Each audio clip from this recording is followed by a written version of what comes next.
Hi friends, आपका स्वागत है हमारे चैनल पे। मेरे भाई, इस वीडियो में मैं आपको बताने वाला हूँ इस अभी जो है आज की डेट के अंदर रेलवे में जो दो नई वैकेंसी यहाँ पे देखने को मिली है, आरपीएफ का कांस्टेबल और आरपीएफ का एसआई। ठीक है, अब देखो इसमें क्या क्या चेंजेस हुए हैं, फिजिकल में क्या क्या यहाँ पे चेंजेस हुए हैं और साथ में आपका एग्जाम पैटर्न, एग्जाम सिलेबस में क्या क्या बदलाव हुआ है, क्या इसका इस क्राइटेरिया रखा गया है, सिलेबस क्या है, A to Z मैं आपको यहाँ पे जानकारी प्रोवाइड करने वाला हूँ। तो मेरे भाई देखो, आप फॉर्म भर रहे हो ना, तो फॉर्म भरने से पहले ये वीडियो को जरूर देखना है आपको, देखो, ताकि आपसे किसी भी प्रकार की कोई गलती ना हो जाए। ठीक है, कैसे आपको फॉर्म फिलअप करना है ये भी मैं आपको इस वीडियो में बताने वाला हूँ। तो आपको सारी बातें को ध्यानपूर्वक सुननी है, ठीक है, ताकि किसी भी प्रकार का कोई भी आपसे कोई गड़बड़ी ना हो पाए और मेरे भाई आप इस फॉर्म के अंदर, इस वैकेंसीज के अंदर अपनी एक सीट पक्की कर सको।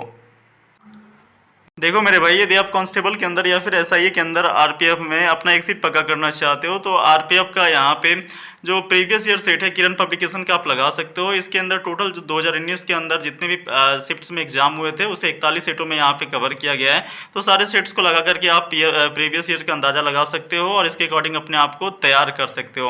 वही मेरे भाई, आप अगर एसआई की फॉर्म भर रहे हो तो एसआई का भी प्रीवियस ईयर सेट लगा सकते हो, जिसमें टोटल जितने भी पेपर हुए थे 22 सेट में यहाँ पे कवर किए गए हैं, सारे डेट वाइज यहाँ पे कवर किए गए हैं। तो भाई इसे लगा करके आप एक बार आंकलन कर सकते हो कि पिछला बार का पेपर कैसा था और इसी के अकॉर्डिंग जो है अपने आप को प्रिपेयर कर सकते हो। मेरे भाई, ये बुक आप नजदीकी बुक स्टोर से भी परचेज कर पाओगे या फिर आप चाहो तो इसे ऑनलाइन भी परचेज कर सकते हो। इसका लिंक मैं आपको डिस्क्रिप्शन बॉक्स में दे दूंगा। मेरे भाई, ये बुक आपको हिंदी अथवा इंग्लिश दोनों में अवेलेबल मिल जाएगा। अब चलो मेरे भाई, सबसे पहले तो मैं आपको कांस्टेबल के विषय में बता देता हूँ कि क्या क्या कांस्टेबल में यहाँ पे चेंजेस आए हैं, क्या सिलेबस रहने वाला है, क्या एज रहने वाला है और कैसे आप इसमें अपना एक सीट को पक्का कर सकते हो। ठीक है, सबसे पहले तो ये जानो मेरे भाई, जो कांस्टेबल होता है इसके अंदर दो टाइप की आपकी वैकेंसीज है। एक आपका जो वैकेंसी है कांस्टेबल के अंदर एग्जीक्यूटिव का है और एक मेरे भाई स्पेशल फोर्स का है। देखो, protection force and railway protection special force, ठीक है, यानी आरपीएसएफ। दो वैकेंसीज है इसके अंदर, एक कांस्टेबल का और एक आरपीएसएफ का, रेलवे प्रोटेक्शन स्पेशल फोर्स का। ठीक है, तो आप इसमें दोनों में एलिजिबल हो जाओगे। अगर आप कांस्टेबल के लिए एलिजिबल हो तो आप आरपीएसएफ यानी railway police railway protection special force के लिए भी एलिजिबल हो जाओगे। ठीक है, बेसिक जानकारी तो आपको पता ही है कि 15 अप्रैल यानी कल के डेट से ये ऑनलाइन अप्लाई होगा और 1 महीने तक चलेगा, यानी 14 मई तक चलने वाला है। ठीक है, बाकी मॉडिफिकेशन आपका 15 मई से लेकर के 24 मई के बीच में होगा। ये सब आपका बेसिक जानकारी आपको पता है। ठीक है, देखो, टोटल वैकेंसीज की बात करें तो 4208 टोटल वैकेंसीज हैं।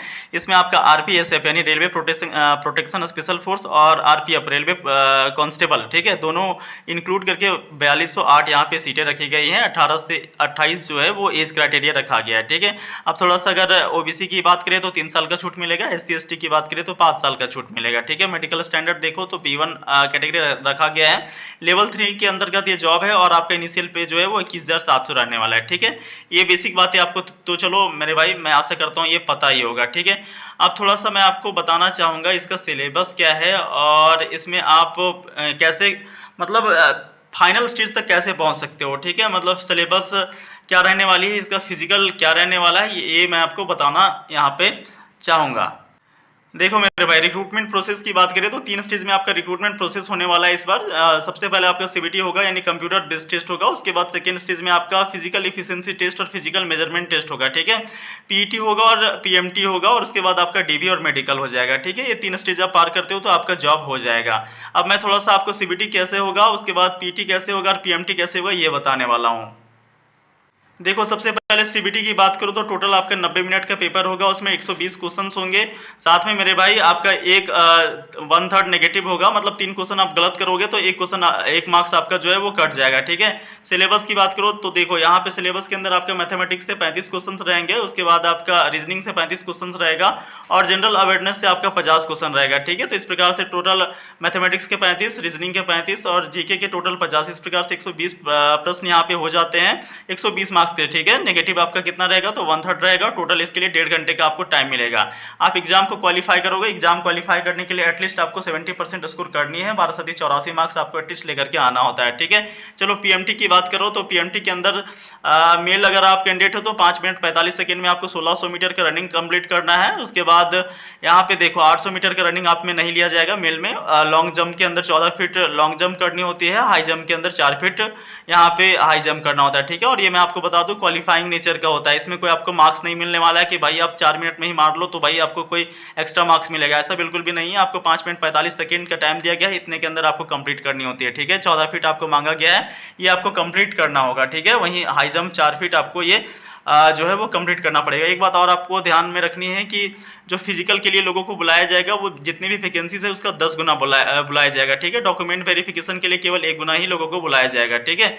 तो ये चीज आपको ध्यान रखनी होती है। उसके बाद देखो फिजिकल मेजरमेंट की बात कर ली जाए तो सबसे पहले तो आप दौड़ने के लिए जाओगे तो आपका फिजिकल मेजरमेंट टेस्ट ही होगा, जिसमें आप अगर यू आर ओबीसी से हो तो आपका हाइट 165 सेंटीमीटर, फीमेल का 157 सेंटीमीटर, छाती जो है वो 80 सेंटीमीटर और फुला करके 85 सेंटीमीटर होना चाहिए।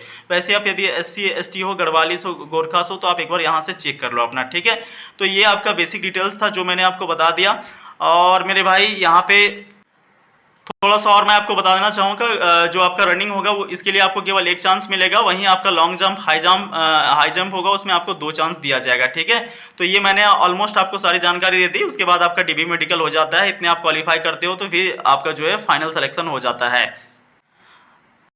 अब चलो मेरे भाई थोड़ा सा मैं आपको आरपीएफ एसआई के बारे में बता दूं, ठीक है। अब देखो आरपीएफ एसआई भी आपका 2 कैटेगरीज में रहेगा, एक आपका जो है वो प्रोटेक्शन फोर्स के अंदर रहेगा, ठीक है। देख सकते हो आप रेलवे प्रोटेक्शन स्पेशल फोर्स रहेगा और एक आपका एज अ सब इंस्पेक्टर रहेगा, ठीक है। इसमें भी 2 कैटेगरीज आपका रहने वाले हैं और ये भी आपका जैसे फॉर्म अप्लाई डेट आपका कांस्टेबल के अंदर है वैसे आपका एसआई के अंदर भी है, ठीक है। बाकी अगर इसका पे लेवल की बात करें तो भाई लेवल 6 का जॉब है, इनिशियल पे 35,400 रहने वाला है, मेडिकल स्टैंडर्ड B1 रहेगा, एज आपका 20 से 28 रहेगा, टोटल 452 वैकेंसीज है, ठीक है। बाकी और मैं आपको डिटेल्स यहाँ पे बताना चाहूंगा। देखो सिलेक्शन प्रोसेस मेन होता है मेरे भाई, सिलेक्शन प्रोसेस में आपको बता देता हूँ कैसे रहने वाला है, ठीक है। इसके अंदर भी आपका 3 ही स्टेज होने वाला है। सबसे पहले आपका CBT होगा, फिर आपका PET यानी फिजिकल एफिशिएंसी टेस्ट होगा, फिर फिजिकल मेजरमेंट टेस्ट होगा, फिर आपका डॉक्यूमेंट वेरिफिकेशन होगा, ठीक है। अब देखो आपका CBT के अंदर क्या होता है, तो जैसे आपका कांस्टेबल के अंदर पेपर तैयार किया जाएगा ना वैसे आपका SIA के अंदर भी होगा। मतलब टोटल 90 मिनट का पेपर होगा, 120 क्वेश्चन होंगे, 1/3 नेगेटिव होगा और जिस प्रकार जो सिलेबस आपका कांस्टेबल के लिए है वही आपका SIA के लिए भी, ठीक है। मैथमेटिक्स का 35 क्वेश्चन रहेगा, रीजनिंग का 35 क्वेश्चन रहेगा और आपका जनरल अवेयरनेस का 50 क्वेश्चन रहेगा, ठीक है। जैसे आप क्वालिफाई कर जाते हो एटलीस्ट इसके अंदर भी आपको 70% स्कोर करनी होती है, 12 से 84 मार्क्स आपको एटलीस्ट लेकर के आना होता है। फिर आपका फिजिकल एफिशिएंसी टेस्ट होगा और फिजिकल मेजरमेंट टेस्ट होगा। आप देखो फिजिकल एफिशिएंसी टेस्ट की बात करें तो भाई 6.5 मिनट के अंदर आपको 1600 मीटर की रनिंग लगानी होती है, 12 फीट का लॉन्ग जंप लगाना होता है, 3 फीट 9 इंच का आपका एटलीस्ट 3.5 फीट मान सकते हो हाई जंप लगाना होता है, ठीक है। वहीं आप फीमेल कैटेगरी में भी अपना एक बार चेक कर सकते हो। यहाँ से हाइट की बात करें तो भाई UR EWS OBC से आप हो तो हाइट 165, फीमेल का 157 होना चाहिए, छाती जो है वो 80 और फुला करके 85 सेंटीमीटर होना चाहिए, ठीक है। SC ST गढ़वालिस का आप एक बार चेक कर सकते हो यहाँ से, ठीक है। स्क्रीनशॉट लेकर के आप चेक कर सकते हो। बाकी जो क्राइटेरिया आपका कांस्टेबल के अंदर है वही आपका इसके अंदर भी है। जो आपका रनिंग होगा इसके लिए आपको 1 चांस दिया जाएगा, वहीं मेरे भाई जो लॉन्ग जंप हाई जंप है इसके लिए आपको 2 चांस दिया जाएगा, ठीक है। तो देखो मैंने A to Z आपको सारी जानकारी प्रोवाइड कर दी है। आप अगर फॉर्म भर रहे हो तो एक बार यहाँ से सारी डिटेल्स को एक बार समझ लेना, ठीक है। आप कांस्टेबल के अंदर दोनों भर सकते हो, जैसे एक आपका प्रोटेक्शन फोर्स था और एक आपका कांस्टेबल था, ठीक है। उसी प्रकार से SI था और आपका इसके अंदर भी प्रोटेक्शन फोर्स था, ठीक है, स्पेशल फोर्स था। तो दोनों में से आप जो इच्छा करें भर सकते हो, दोनों के लिए आप एलिजिबल हो जाते हो, ठीक है। तो मेरे भाई ये ऑलमोस्ट मैंने आपको सारी जानकारी देने का प्रयास किया। किसी भी प्रकार के कोई भी डाउट रहता है या किसी भी प्रकार का कोई प्रश्न हो तो आप कमेंट बॉक्स में पूछ सकते हो, डेफिनेटली मैं आपके प्रश्नों का जवाब देने का प्रयास करूंगा। बाकी आप सभी दोस्तों से मिलते हैं अगले वीडियो में, तब तक वीडियो पूरा देखने के लिए बहुत बहुत धन्यवाद।